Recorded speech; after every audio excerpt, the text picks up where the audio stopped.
최근 맛 칼럼니스트라는 이름으로 활발하게 TV 출연을 하는 황교익이란 방송인을 아실 겁니다. 황교익 씨는 음식에 대한 친근한 소개와 유익한 정보들을 전해주며 대중들로부터 많은 인기를 끌고 있습니다. 그런데 올해 초 황교익 씨가 대중들로 하여금 큰 논란과 비난을 받은 일이 있었는데 다름 아닌 떡볶이가 맛이 없는 음식이라고 평가한 것입니다. 단맛, 매운맛은 계속 먹게 만드니까 떡볶이는 맛없는 음식이다. 유아기에 흔하게 주어진 음식이고 한국인이라면 당연히 떡볶이를 맛있어 해야 한다고 끊임없이 세뇌된 결과라고 하면서 민족주의와 국가주의까지 언급을 합니다. 더욱 황당한 것은 그랬던 황교익 씨가 프랜차이즈 떡볶이집 광고에 출연을 했다는 것입니다. 여러분들 가운데에도 떡볶이를 좋아하는 분들이 많이 계실 텐데 이게 무슨 뚱딴지 같은 소리며 경우인가 라는 생각이 드실 것입니다. 이처럼 사람과 사람이 더불어 사는 사회 안에서는 누구 한 사람만의 생각과 행동이 다른 누구의 생각을 만족할 수 없고 때론 그런 갈등과 행동이 서로를 비난하는 결과를 초래하기도 합니다. 그것은 다양한 사람들이 모여 있는 교회라고 해서 피해갈 수 있는 문제는 아닐 것입니다. 다양한 문제로 서로를 이해하지 못하고 개인적인 답을 얻지 못한 채 답답해하고 고뇌하는 경우가 우리들의 삶 속에 가득한 것입니다. 이 시간에는 하나님의 말씀을 살펴보는 가운데 신앙의 모습이 각기 다름으로 생기는 고민들에 앞서 교회 공동체로서 참된 유익을 도모하기 위해 지녀야 할 성숙된 자세가 무엇인지 함께 상고해 보고자 합니다. 첫째로 신앙의 분량이 다름으로 인해 누군가를 납득하기 어려울 때에는 먼저 그 사람을 받아주신 주 하나님을 바라보아야 합니다. 다 함께 본문 1절에서 4절까지 함께 읽어보겠습니다. 믿음이 연약한 자를 너희가 받되 그의 의견을 비판하지 말라. 어떤 사람은 모든 것을 먹을 만한 믿음이 있고 믿음이 연약한 자는 채소만 먹느니라. 먹는 자는 먹지 않는 자를 업신여기지 말고 먹지 않는 자는 먹는 자를 비판하지 말라. 이는 하나님이 그를 받으셨음이라. 남의 하인을 비판하는 너는 누구냐? 그가 서 있는 것이나 넘어지는 것이 자기 주인에게 있음에 그가 세움을 받으리니 이는 그를 세우시는 권능이 주께 있음이라. 아멘. 오늘 본문의 저자 사도 바울은 로마서라는 서신을 통해 로마 교회를 향한 그리고 이 로마서를 접하는 이 시대 성도들에게까지 교리적이고 실제적인 권면을 전하고 있습니다. 먼저 1장에서 11장에 이르기까지 믿음의 중요한 교훈들, 즉 믿음으로 의롭다함을 얻음, 성화의 삶, 성령의 일하심 등 하나님께서 택한 백성을 구원하시는 역사 속에 담긴 귀중한 원리와 의의를 가르치고 있습니다. 11장까지 교리적인 측면이 강하였다면 12장부터는 그렇게 구원을 입은 신자들의 삶이 어떠해야 하는지 그 모습을 제시합니다. 오늘 본문에 앞서 12, 13장은 구원을 입은 신자가 교회와 사회 안에서 마땅히 가져야 할 자세에 관해 제시하는데 14장에 들어와 좀 더 구체적으로 당시 교회 안에 발생하던 실제적인 상황들을 언급하며 신자 상호 간 윤리적 문제들의 해결책을 제시해주고 있습니다. 사도 바울은 먼저 1절에서 믿음이 연약한 자를 너희가 받되라고 말을 시작합니다. 믿음이 연약한 자라는 표현 속에서 믿음에는 강함과 약함의 개념으로 나뉠 수 있음을 생각할 수 있습니다. 이는 로마서 15장 1절에 믿음이 강한 우리라는 표현도 같은 맥락에서 이해할 수 있습니다. 즉 교회라는 공동체는 모두가 신앙이 강하고 좋은 것이 아니라 믿음의 분량이 각기 다른 신자들이 교회를 구성하는 것입니다. 당시 교회에도 믿음이 연약한 자들이 있었는데 여기에는 다양한 모습이 있었을 것입니다. 교회 생활의 모습이 서투른 자, 하나님의 속성을 온전히 이해하지 못한 자, 이전 삶의 습관을 버리지 못한 자 등 여러 가지 형태의 믿음이 연약한 자들이 있었을 것입니다. 사도 바울은 그런 믿음이 연약한 자를 너희가 받되라고 합니다. 먼저 너희라고 한 것은 이 서신을 접하는 신자 자신이 연약한 자를 받을 만한 주체가 되어 있어야 함을 내포하고 있습니다.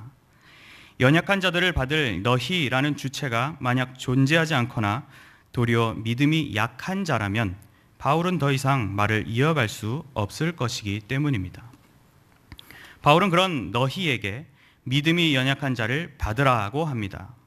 그것은 단순히 그 사람을 교회나 모임 안으로 들여보내주는 공간적, 외형적 개념 정도가 아니라 완전히 받으라는 전적인 수용의 의미를 담고 있습니다. 물론 우리는 이 받되라는 표현에만 치중하여 아무나 또 무조건적으로 수용하는 것으로 이해해서는 안 됩니다. 본문의 첫 시작이 믿음이 연약한 자, 믿음이라고 시작한 것처럼 이 완전한 받음은 로마서 전반부에 걸쳐 강조했던 믿음의 길 위에 서서 진리의 편을 향해 걸어가는 자들이란 범주 안에서 이루어져야 함이 분명합니다. 그러한 개념 아래 우리는 믿음이 연약한 자를 완전히 받아주어야 할 것인데 그 형태는 그의 의견을 비판하지 말라는 것입니다. 로마 교회 안에는 유대교 출신의 신자와 이방인 출신의 신자가 섞여 있었고 그러다 보니 문화적 배경 차이로 인해 신앙의 수준이 각기 다르고 또 서로 비판하는 모습들이 여기저기서 드러났습니다. 바울은 이런 말을 꺼내게 된 큰 원인이었던 먹는 것에 관한 문제를 언급합니다. 2절에서 어떤 사람은 모든 것을 먹을 만한 믿음이 있고 믿음이 연약한 자는 채소만 먹느니라고 말한 대로 당시 교회 내에서는 음식 먹는 것에 관한 태도의 차이가 발생하였습니다. 유대교 출신 신자들에게는 율법 준수의 습관들이 남아 있었고 레위기 11장에 명시된 정한 식물과 부정한 식물에 대한 규례가 그 발목을 잡았습니다. 뒤에 14절을 보면 이들은 단순히 규례를 지킴의 문제를 넘어서 특정 음식이 속되게 하는 효력이 있는 것으로 여기까지 하였습니다. 하지만 이 문제는 율법의 완성자이신 예수님께서 이미 자유케 하셨음을 기억할 필요가 있습니다. 마태복음 15장에서 예수님께서는 입으로 들어가는 모든 것은 배로 들어가서 뒤로 내버려지는 줄 알지 못하느냐고 하시며 먹는 문제에서 자유할 것을 일깨워 주셨습니다. 사도 베드로도 고넬료를 만나기 전 환상을 통해 하나님께서 깨끗하게 하신 것을 내가 속되다 하지 말라는 자유함을 깨우쳤습니다. 또 바울은 고린도 교회를 향한 편지에서 우상의 제물을 먹는 일을 두고 우상은 세상에 아무것도 아니라는 말로써 그 자체에 문제가 없음을 지적하기도 하였습니다. 결과적으로 유대교 출신 신자들은 믿음이 연약한 자로 여겨졌고 모든 것을 먹는 자들에게 업신여김, 즉 아무것도 아닌 것으로 여겨 내어 쫓김을 당하기까지 합니다. 여기에 반하여 유대교 출신 신자들도 고기를 스스럼 없이 먹는 신자들을 비판하는 지경에 이르렀습니다. 문제가 대두되자 바울은 오늘 본문에 제시된 대로 서로 비판하지 말라 하고 행동 강령을 제시합니다. 이 비판하지 말라는 것은 상대의 말은 다 옳게 여겨라는 의미로 접근하기보단 태도의 문제로 이해하는 것이 옳다고 여겨집니다. 바울은 비판을 하지 말아야 할 이유로서 하나님이 그를 받으셨음이라고 설명합니다. 즉 업신여기거나 비판하는 양자 모두가 하나님께서 구원해 주신 동등한 하나님의 자녀라는 것입니다. 또한 4절에서 남의 하인을 비판하는 너는 누구냐? 그가 서 있는 것이나 넘어지는 것이 자기 주인에게 있음에 라고 하였는데 이는 믿음이 약한 자이든 강한 자이든 모두 주인을 섬기는 종일 뿐이라는 사실을 지적합니다. 종끼리 서로 다툴 것이 아니라 종을 세우고 넘어지게 하실 권능의 주님 앞에 모든 권세를 맡길 의무가 있다는 것입니다. 그리고 사실 형제요 종들이 또 서로 비판하며 싸우는 모습은 부끄러운 일이요 복음 전파에는 방해만 될 뿐이라는 사실을 부인할 수 없는 사실로 우리는 생각할 수 있습니다. 어느 대학의 졸업식장에서 학생들이 차례로 졸업장을 받고 있었습니다. 그중 어느 학생이 주머니에 손을 넣은 채 한 손으로 졸업장을 받고 총장의 악수도 받지 않고 지나가 버렸습니다. 그것을 본 한 축하객은 저렇게 건방진 학생도 있다니 세상 많이 변했어. 한 손으로 졸업장을 받다니 이 학교는 4년 동안 뭘 가르친 거야 하고 한탄했다고 합니다. 그러자 옆에 있던 한 재학생이 말하기를 저 학생은 한 팔을 잃고 의수를 한 채 4년 동안 훌륭하게 학교를 다닌 학생입니다 하고 하였고 그 축하객은 얼굴을 붉히며 함부로 말한 것을 후회했다고 합니다. 이 시대 가운데 교회 생활을 하는 우리에게도 상대의 신앙 배경과 분량을 고려하지 않은 채 무작정 비판의 목소리를 내는 경우가 있습니다. 더욱이 익명성과 자율성이 대두되고 자기 표현과 고집이 뚜렷하며 아님 말고 식의 비판의 태도가 가득한 온라인 문화 속에 찌들어 살다 보니 교회 안에서마저 그렇게 행동할 때가 있기 마련입니다. 우리가 신앙이 약한 자들을 향해 또는 강한 자들을 향해 비판할 거리를 찾는 것이란 그렇게 어려운 일이 아닙니다. 강단에서 선포되는 설교 말씀을 나를 향한 영의 양식으로 여기기보단 평가단이 되어 비판을 위한 자세로 듣는 경우가 있습니다. 간절히 기도하시는 장로님의 대표 기도에 기도로 동참하기보단 손을 안 모으고 기도하더라, 우러러 나오는 마음으로 기도해야지 기도문을 써왔더라는 등 트집을 잡고 있을지도 모릅니다. 집사라는 사람이 어떻게 저런 신앙을 가지고 있지? 성경에 여호와를 영원히 찬송하라고 했는데 어떻게 저 사람은 노래방을 갔지? 저분은 교회 나온 지 몇 개월째인데 아직도 제자리 걸음이야. 등등 내 눈에 보이는 대로 내 감정의 흐름에 따라 상대를 평가하고 비판하는 것이 어느새 나도 모르게 혈안이 되어 있는지도 모르겠습니다. 우리는 늘 새롭고 다양한 상황을 마주하기에 우리 안에 비판의 마음이 찾아드는 것은 자연스러운 일이겠지만 그 비판이 습관이 되어서는 결코 안 됩니다. 물론 누군가가 신앙에서 완전히 벗어났거나 또 진리를 부정하는 경우, 또 교회를 해하는 경우라면 엄격한 비판과 견책이 필요하기도 합니다. 하지만 형제 안에서 비판을 위한 비판, 나아가 비판을 넘어선 비난이 될 때 우리에게 남는 것은 공동체의 상처요, 오히려 자유하지 못한 나 자신으로 만들어갈 뿐임을 잊지 말아야 합니다. 그렇게 자꾸 비판하게 되고 누군가가 납득이 되지 않을 때 우리는 그 사람을 자녀로 삼아주신, 종으로 받아주신 하나님을 바라볼 필요가 있습니다. 그리고 나 역시 그 하나님의 자녀요, 종이라는 사실을 기억하며 비판의 대상인 그 사람을 나의 형제요, 같은 종의 신분으로 바라보아야 합니다. 예수님께서 비판을 받지 아니하려거든 비판하지 말라. 너희가 비판만 하는 그 비판으로 너희가 비판을 받을 것이요, 너희가 헤아리는 그 헤아림으로 너희가 헤아림을 받을 것이니라 하고 비판하는 삶을 경계하셨듯이 내가 누군가를 비판하는 것은 오히려 나를 향한 비판을 만들어내는 과정에 불과하다는 것을 여러분 가슴속 깊이 새기시기 바랍니다. 세상의 습관을 지우지 못한 채 신앙의 분량이 다름으로 누군가를 납득하기 어려울 때 나를 비롯한 그 사람을 받아주신 하나님을 먼저 바라보므로 주님의 공동체를 이루어가시는 성숙한 신앙인들이 되시기 바랍니다. 둘째로 신앙의 기준이 다름으로 인해 판단이 잘 서지 않을 때에는 먼저 나의 주 하나님 앞에서 과연 하나님을 위한 것인지 솔직하게 질문해야 합니다. 다 함께 본문 5절에서 12절까지 함께 읽어보겠습니다. 어떤 사람은 이 날을 저 날보다 낮게 여기고 어떤 사람은 모든 날을 같게 여기나니 각각 자기 마음으로 확정할지니라.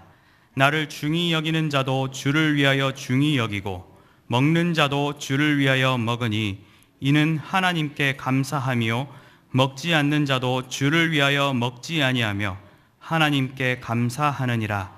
우리 중에 누구든지 자기를 위하여 사는 자가 없고 자기를 위하여 죽는 자도 없도다. 우리가 살아도 주를 위하여 살고 죽어도 주를 위하여 죽나니 그러므로 사나 죽으나 우리가 주의 것이로다.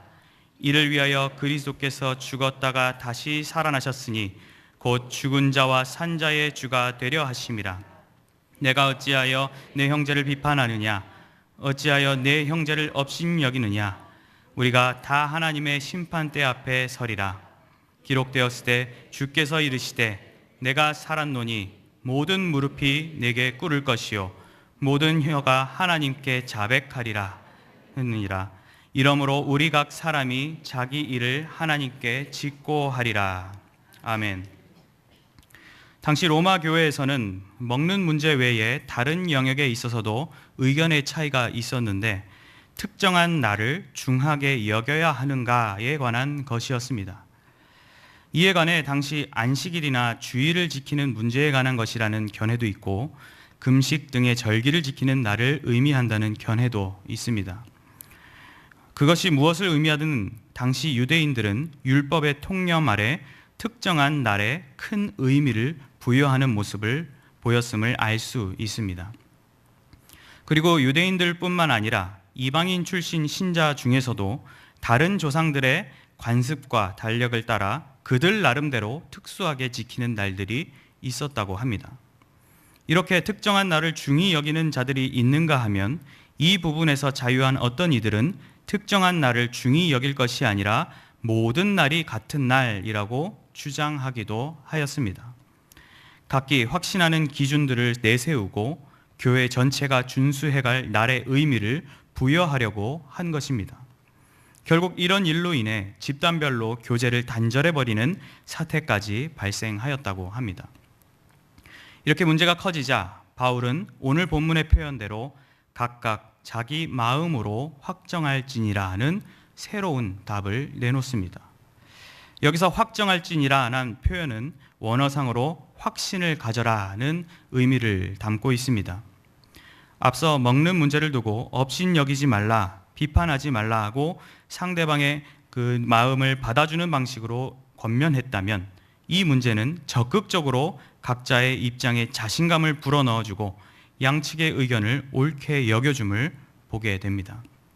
즉 바울은 이 문제에 관해 특정할 답을 내리기보다 각자의 입장 속에 담긴 해답의 근거들을 토대로 각자 확실한 답을 내릴 것을 권면하고 있습니다. 바울의 말에는 먼저 다른 사람의 결정을 함부로 판단하지 말 것을 전제하고 있고 시대적인 상황 속 성경이 제시하는 방향 가운데 각 개인의 신앙적 가치관과 양심 가운데 결정되어야 할 일임을 나타냅니다. 어떻게 보면 모호한 답일 수도 있고 마치 본디오 빌라도처럼 바울이 이 문제에 책임을 지지 않으려는 것처럼 보일지도 모르겠습니다. 하지만 바울은 가장 중요하고도 확실한 가이드라인을 이어서 제시하고 있습니다. 그것은 바로 주를 위한 것이 되어야 한다는 것입니다. 바울은 6절에서 나를 중히 여기는 자를 비롯해 앞서 언급했던 모든 것을 먹는 자, 먹지 않는 자, 이 모두가 다 주를 위하여 하는 행동들이고 그렇기 때문에 하나님께 감사할 일이다라고 하였습니다. 또한 먹는 것의 문제, 나를 지키는 문제를 넘어서 신자의 살고 죽는 모든 인생의 내용들이 다 주를 위한 것이 되어야 함을 언급하면서 우리가 사나 죽으나 주의 것이라는 신자의 존재적 위치를 다시금 일깨워 주고 있습니다. 그렇다면 신자는 왜 사나 죽으나 주의 것이고 모든 삶의 양식이 주를 위하여 집중되어야 하는 것이겠습니까? 바울은 이어서 설명합니다. 이를 위하여 그리스도께서 죽었다가 다시 살아나셨으니 곧 죽은 자와 산 자의 주가 되려 하심이라고 한 것과 같이 예수 그리스도의 십자가 대속 사역이 절망뿐인 우리의 존재 가치를 뒤집어 그의 소유요 소망의 존재로 만들어 주셨기 때문입니다. 그것을 올바르게 자각한 성도라면, 그것을 가슴속에 분명하게 새긴 성도라면 삶의 모습이 온전히 우리의 주인이신 그리스도를 위한 삶으로 나아가게 됩니다. 형제를 비판하는데 시간과 감정을 허비하는 것이 아니라 먹든지 마시든지 무엇을 하든지 다 하나님의 영광을 위하여 하는 주님의 신실한 종들로 살아가게 되는 것입니다. 바울은 그런 존재적인 이유와 함께 우리가 형제를 비판하지 말아야 할 또 하나의 이유를 소개하는데, 바로 우리가 장차 하나님의 심판대 앞에 서서 우리의 모습들이 낱낱이 심판받을 것이기 때문이다라고 합니다. 10절에서 12절을 보면 내가 어찌하여 내 형제를 비판하느냐, 어찌하여 내 형제를 업신여기느냐, 우리가 다 하나님의 심판대 앞에 서리라. 기록되었을 때 주께서 이르시되 내가 살았노니 모든 무릎이 내게 꿇을 것이요 모든 혀가 하나님께 자백하리라 하였느니라. 이러므로 우리 각 사람이 자기 일을 하나님께 직고하리라고 합니다. 이것은 예수 그리스도께서도 직접 예언하신 말씀이고 또 그 일에 당신께서 심판을 수행하실 것임을 선언하기도 하셨습니다. 이러한 사실은 우리로 하여금 마땅히 해야 한다는 신자의 도리를 넘어 반드시 해야 한다라는 신자의 의무를 가지게 합니다. 이러한 마음을 소유한 가운데 그 삶의 목적이 분명히 잡힌다면 우리에게 찾아오는 여러 난해한 결정들, 각자가 갖고 있는 다양한 기준들 속에 생기는 고민들은 정답을 향해 맞춰져 갈 것입니다. 생각과 행동이 주님을 위함보다 자기 자신을 위하고 하나님께 받은 은혜에 대한 감사를 잊은 채 그분을 영화롭게 하는 삶을 살지 않는다면 그것은 어딘가 분명 잘못 돌아가고 있는 것이라 할 수 있습니다. 중요한 것은 예레미야 선지자가 만물보다 거짓되고 심히 부패한 것은 마음이라고 한 것처럼 우리의 마음은 죄의 경향을 지녔다는 것입니다. 따라서 우리는 우리 스스로의 마음을 과신하는 자세를 내려놓아야 합니다. 그리고 나의 주인이요 심판자 되신 하나님 앞에 서서 가슴에 손을 얹고 솔직하게 질문할 필요가 있습니다. 그 작업이 이루어지지 않는다면 우리는 나 스스로가 주인이요 심판자가 되어 형제를 비판하는 삶에 다시 빠져들 수밖에 없을 것입니다. 주일에 밖에서 밥 좀 사 먹으면 어때? 교회에 반바지 입고 오면 안 되나? 이번만 주일을 껴서 여행을 다녀올까? 와 같은 수많은 고민들이 우리들의 삶 속에 찾아오곤 합니다. 사실 이런 일들은 오래전부터 대두되어 오던 고민들이었습니다. 특히 주일을 어떻게 지켜야 하는가에 관해 명확한 규정이 없기에 늘 논란이 많았습니다. 루터와 칼빈과 같은 종교개혁자들은 안식일 제도는 완전히 폐지되었다고 외치는 가운데 참된 주일의 의미를 갖기 위해 힘썼습니다. 이후에 청교도들은 주일과 안식일을 연속선 상에 있다고 보며 당시 유대교와 중세교회의 엄격주의를 다시 강화하는 듯한 모습을 보이기도 하였습니다. 종교개혁자들과 청교도들의 입장이 다른 것은 신학적인 이유도 있겠지만 각기 역사적인 배경이 크게 기인했음을 알 필요가 있습니다. 먼저 종교개혁자들은 중세교회의 미신적이고 무의미한 엄격주의에서 벗어나기 위한 취지가 강하여 안식일 자체가 폐지됐다고까지 주장하였고, 청교도들은 당시 하루에 16시간씩 쉬는 날 없이 일하던 그 노동자들을 바라보며 그 혹사시키던 산업혁명 직전의 영국 상황을 배경 속에서 안식일 제도의 영속론을 주장하였습니다. 하지만 둘 다 신자의 주를 위한 삶, 주 안에서 자유함을 추구함을 기억할 필요가 있습니다.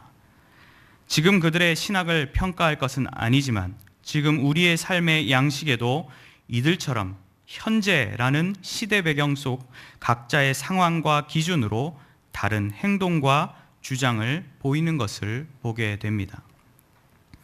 명확한 삶의 양식을 규정할 수 없지만 우리는 주를 위하고 오직 주님 안에서 자유한 생활 양식을 찾아가야 합니다. 우리가 주일에 무슨 옷을 입을지 고민할 때 물론 자신이 선호하고 만족하는 옷을 입어야 할 것입니다.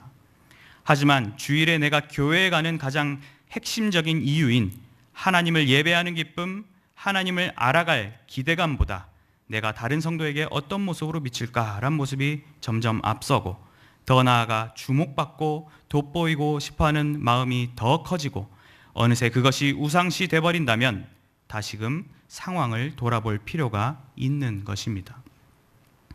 주일은 주의 날, 말 그대로 나의 주인 대신 주님의 날이지 주님을 수단이요 뒷전이 된 채 나의 기쁨, 나의 평판, 나의 영광을 위한 날이 되어서는 안 됩니다.